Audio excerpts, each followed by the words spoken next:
Good evening. Welcome to Columbia Law School. My name is Michael Gerard. I'm the director of the Sabin Center for Climate Change Law, which is co-sponsoring tonight's program together with the Earth Institute of Columbia University and Columbia's Center on Global Energy Policy. I have the great honor this evening of introducing Amory Lovins. Amory Lovins is co-founder and chief scientist of the Rocky Mountain Institute. I guess you could call him an energy consultant, but that would be like calling Thomas Edison an electrician. He's more like a prophet, more a New Age than Old Testament prophet, but nonetheless one who has gone over the mountaintop and seen the other side. 40 years ago, 1976, during the year that Jimmy Carter was elected president, Amory published an article that would become famous, Energy Strategy, The Road Not Taken. It set forth two energy paths that the U.S. might follow in the future. One of them was a hard path that was dominated by large fossil fuel and nuclear facilities. The other, a soft path that was dominated by efficiency and renewables and all manner of distributed sources of energy and ways of not using energy. Had we followed the soft path, we would be well on our way to solving today's climate problems, which I'm afraid we're not. To get some of the biographical stuff out of the way, Amory has been an energy advisor to major firms and governments in more than 65 countries for more than 40 years. He's author of 31 books and 600 papers, and an integrative designer of super efficient buildings, factories, and vehicles.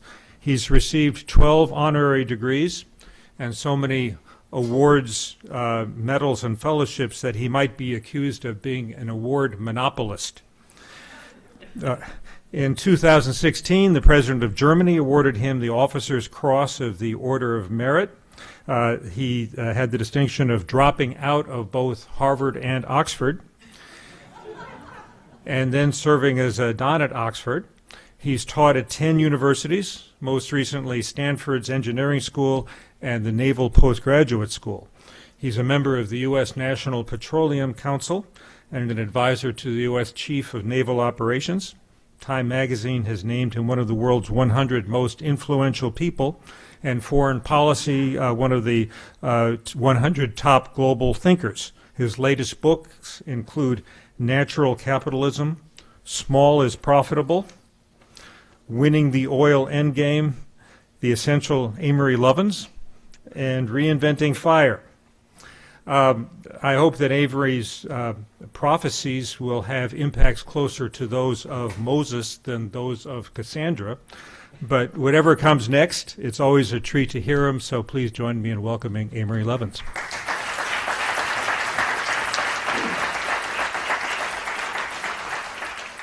Well, thank you, Michael. Someone, possibly Peter Drucker, said after that introduction, I can't wait to hear what I'm going to say. Let's see. And I'm very honored to... Nope. Oh, that's right, I have to turn this back on. Okay, let's inconvenience some electrons. Is that better?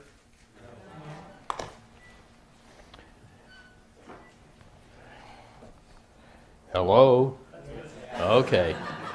Now it captured the signal. So it's an honor to be back here sharing with you some surprisingly encouraging news about energy's rapidly shifting competitive landscape.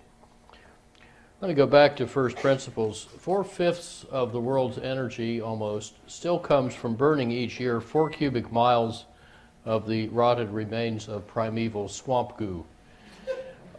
Switching from that old fire to the new fire I'll describe, involving no combustion, changes two big stories, oil and electricity, each of which emits 2/5 of fossil carbon. Now, these two stories are less than 1% connected to each other in the United States and less than 4% in the world, but their uses are similarly concentrated. In the United States, for example, 3/4 of the oil fuels transport, 3/4 of the electricity runs buildings, and the rest of both run factories. So making all these uses very efficient saves oil, coal, and gas that can displace both the oil and the coal. And of course, the more efficient we get, the faster and easier we can get off fossil fuels altogether and switch to renewables. All the energy using sectors save more energy faster together than they do separately. As General Eisenhower advised, we can make such tough problems soluble not by chopping them into ever finer bite-sized pieces, but by expanding their boundaries to encompass what the solution requires. And all four kinds of innovation, not just technology, but also design, not just public policy, but also business strategy, can combine to disrupt old industries and create exciting new ones. So, starting, say, with automobiles, the biggest oil user. Many automakers are now adopting a hypercar strategy that my team has developed over the last 25 years, and then we open sourced it to spread it faster and got about 3,000-fold leverage the first 7 years. And it starts with physics. Weight causes 2/3 of the energy use needed to move a typical car. And removing weight leverages 7-fold larger fuel savings back at the tank, because you don't need to waste 6 units getting that 1 unit to the wheels. So in 2000, we designed a carbon fiber hybrid electric midsize SUV with half the normal weight, 4 to 6 times normal efficiency, and a 2-year retail payback. In 2007, using the same design techniques we shared with them, Toyota showed a carbon fiber plug-in hybrid car that's as spacious as a Prius, but has half the fuel use and 1/3 the weight, 926 pounds, 420 kilos. So now 4 to 8-fold more efficient carbon fiber plug-in cars are on the market from Volkswagen and the one I drive from BMW, which confirmed that the carbon fiber is paid for by needing fewer batteries. One of our 6 for-profit spin-offs from RMI has developed and 3 years ago sold to a Tier 1 supplier a technology that made this carbon fiber carbon cap in 1 minute. And you can tell from the sound. Sorry, let me try that again. Yeah, it sort of rings like a bell.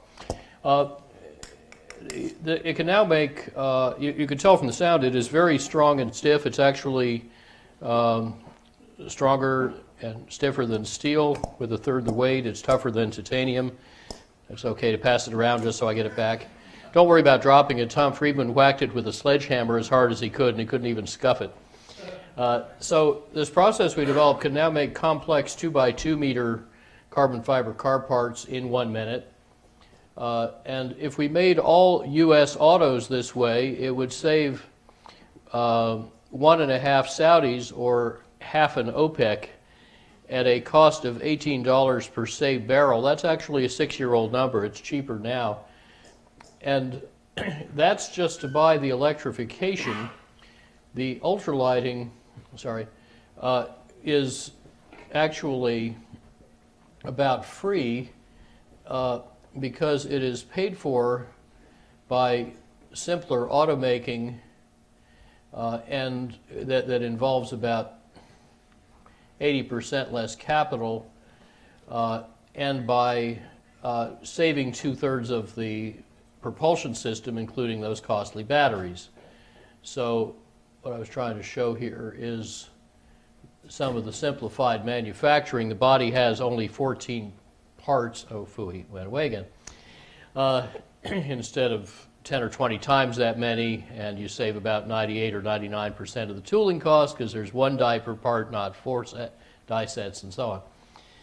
Now, the same physics and the same business logic also apply to big vehicles. So we helped Walmart's heavy truck fleet save half its fuel use per case in a decade. That does include smarter logistics, but just the technological potential that we already have can profitably make heavy trucks 3 or 4 and maybe 5 times more efficient than they now are.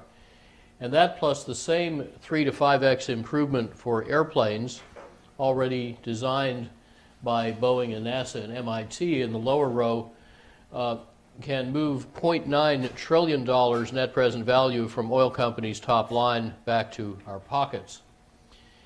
In both heavy and light vehicles, today's U.S. military revolution in energy efficiency will speed these advances in the civilian sector, which uses over 50 times more oil, nice leverage, much as military R&D already gave us the internet, GPS, the jet engine industry, the microchip industry, but this time speeding the journey beyond oil so our warfighters can have nega missions in the Persian Gulf. Mission unnecessary.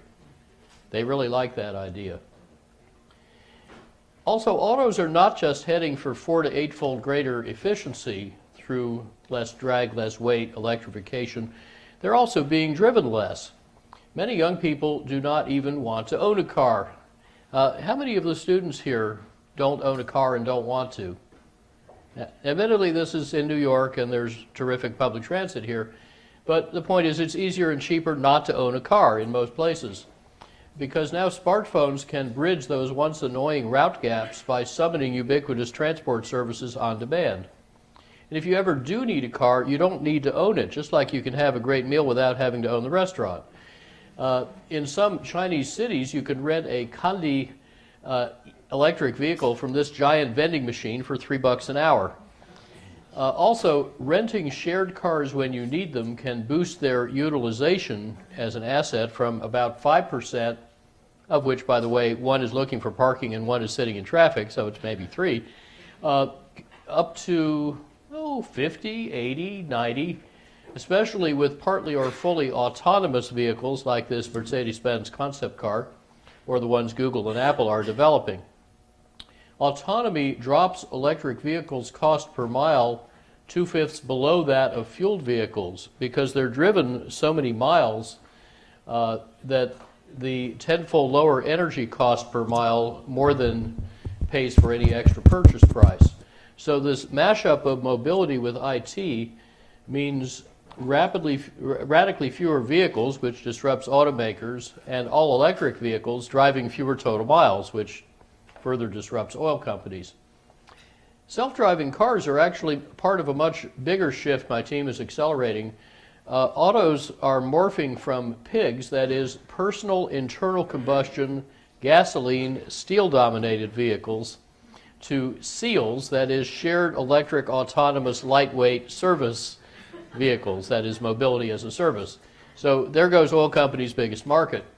And also, the basic need for automobility itself is transforming. In 2010, nearly half the world's new cars were being sold in China,